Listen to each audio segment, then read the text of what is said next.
Alright, this is an emergency rant. Hey, stop! Why? Well, that certainly is the question, isn't it? So I've been seeing this video floating around, and I thought this would be a good opportunity to explain a couple of things about what it means to be a high-level player, not only in fighting games, but in Smash Ultimate specifically. So let's take a look at what he says here. Alright, this is an emergency rant. Real quick.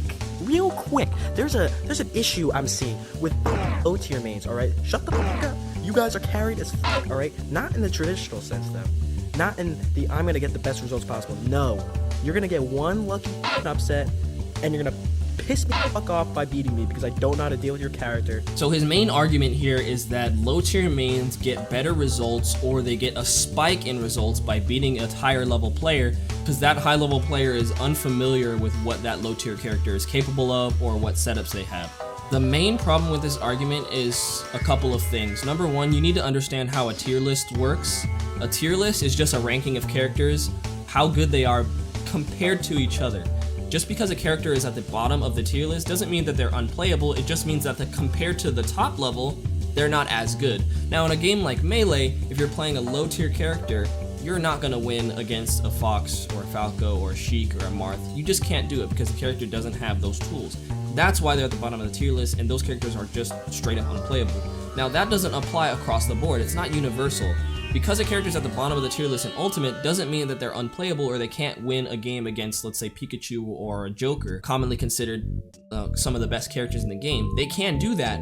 They have the tools to do so. So the main problem is that people are assuming because these characters are at the bottom of the tier list, they don't have to worry about fighting them because they don't have a proper toolkit to compete with their top level character, which they do. The second thing you need to understand is that these characters are at the bottom of the tier list because they are lacking. Either they have no outstanding strengths, or they have a very outstanding weakness that prevents them from winning more games than top level characters. So, as a competitor, you need to know what these strengths are and what their weaknesses are, just like any other matchup. And it doesn't take you a long time. The reason that you have to spend a long time learning about how to fight Pikachu is because Pikachu has a lot of options that you need to be wary of. When you're fighting against a Jigglypuff, there's only about 5 things that you really need to worry about. Getting hit by Pound, getting hit by Sing, how they're going to avoid you, what their patterns are when they're jumping. That's really the only things you need to know about fighting Jigglypuff. If you can remember those 5 things, booyah. But if you're fighting against Pikachu, you need to know what frame does forward air end? Can I punish it on shield or can I not? How is Pikachu's animation gonna change after I hit him or he's gonna pancake? Can I punish this move? Can I punish that move? What are his recovery angles gonna look like? What are his combos gonna look like? How do I SDI out? How do I do this? There's a vast number of things that you need to know to fight against a Pikachu because they have more options, but against a Jigglypuff, they have very little options, so you don't need to learn as much. So you don't have to spend 10 hours learning about Jigglypuff, but you really have to spend 10 hours to fight a top level Pikachu. And I lose that one tournament, you think you're fucking good. Also, low tier mains don't suddenly think they're a top player just because they beat a high level player. Most of the time they know that that's an outlier for them. So this is just, I feel like it's projecting. And then you never win again. Like, you guys suck. All your low tiers are fucking annoying as fuck.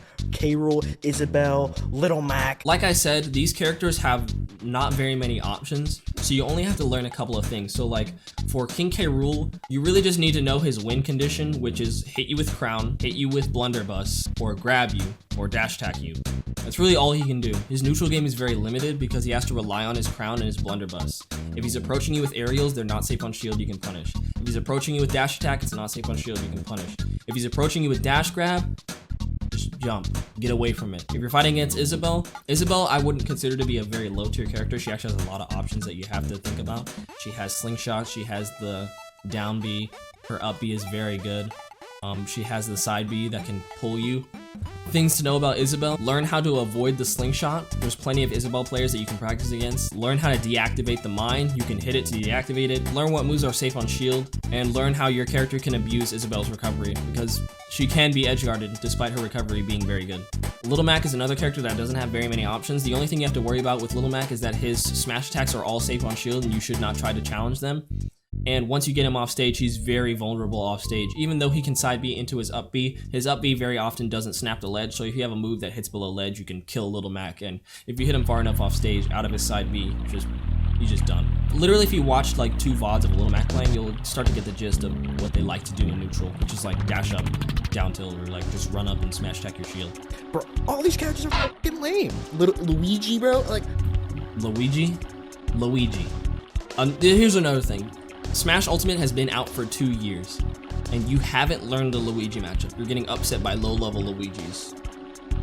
You saw the 0 to death, and you said to yourself, I just won't get grabbed. I can avoid that. I don't need to learn the matchup. You said that. You consider yourself to be a top-level player, and you said, I don't need to learn the Luigi matchup. Luigi's not even a low tier. He's a high tier character. He can kill you off 1 touch. Is that not high tier? Nobody wants to play against you.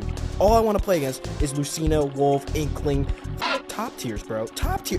Where I can actually play the game and have fun. Palu too. Like...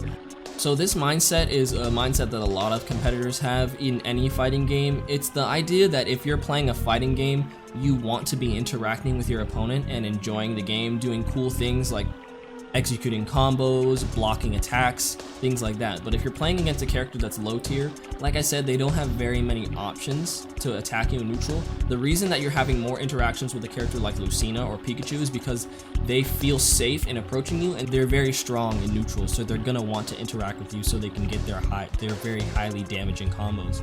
If you're playing against an Isabelle cannot approach you very safely, so they're not going to.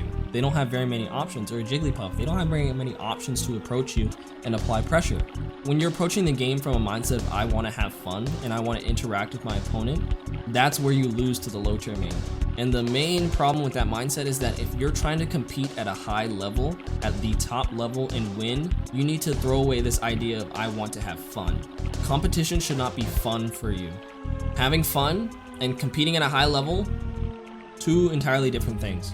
You guys are the ones who are like, wah, wah, wah. Like, bro, you're not having fun because nobody else is having fun playing as you. All you gotta do is be a degenerate. Oh my god. He also used the word degenerate, which basically means he knows that these characters have only like 1 or 2 good setups and they're going to fiend for it. So all you really have to do is know those setups. Just know what their degeneracy is and avoid it. Low tier mains, shut the fuck up. Pick a top tier. Please, please. It will increase everybody's fun. I swear, I wouldn't have such a bad attitude towards this game if I didn't have to worry about losing to a random character every tournament, man. Like, every tournament, I gotta play against that round 1 Incineroar. Oh my...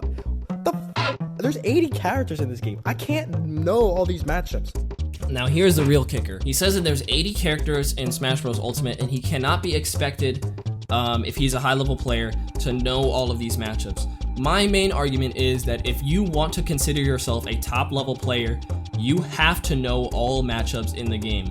Now, when I say that, it sounds really crazy, right? It sounds like I have to learn every matchup in Ultimate. There's 80 characters.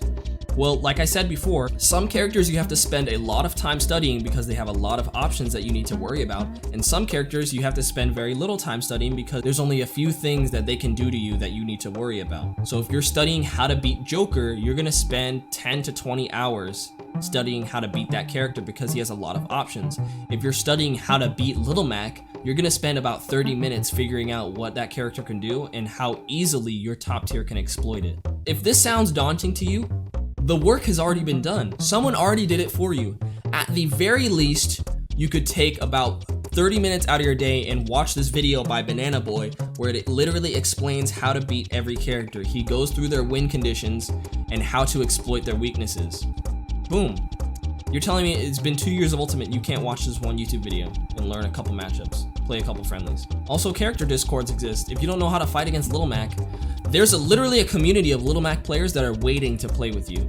Like, MKLeo is still vulnerable to getting cheesed by these players, man. Like, even though he's so goddamn good. Just because you are good at the game doesn't mean that you are automatically afforded W's against people who play bad characters. MKLeo wins matches against low tiers because he knows the matchup. It is not because he's just so godlike that his god level just automatically wins him neutral. He wins neutral because he knows what this low tier character is going to look for. If he's playing against a K-Roll, he knows that they're going to try to blunderbuss and crown. He knows how to jump over and punish. He knows how to apply pressure. He knows how to exploit K-Roll off stage. He knows how to ledge trap K-Roll. He knows all of these things, so he uses them to exploit the low tier's weaknesses and win the matchup. It's not just because he got good and he just automatically wins. Getting good requires you to know these things. That's why I say if you want to consider yourself a top level player, you have to learn low tier matchup. In Ultimate specifically, because low tiers in Ultimate are strong characters. And if you don't think that they're strong characters, I wish you luck when you go to a major and you find a Jigglypuff in your bracket. I'm praying for you if you don't know that matchup. The rest of the video, he's just saying whatever, but I want to leave you with one quote or one message. Imagine hearing this. I'm a top level player, but I only know how to play against 30 characters. The other 40 or so characters, who knows? It's a dice roll. It's a coin flip. They could beat me. I don't know. I haven't studied that. But I can tell you, I am on the PGR. That sounds insane. If I said that to you, you would think I'm crazy. If you want to consider yourself a high level player, learn matchups. Your skill level or your ability to combo somebody is not going to carry you through every matchup. You have to learn and you have to improve. No excuses.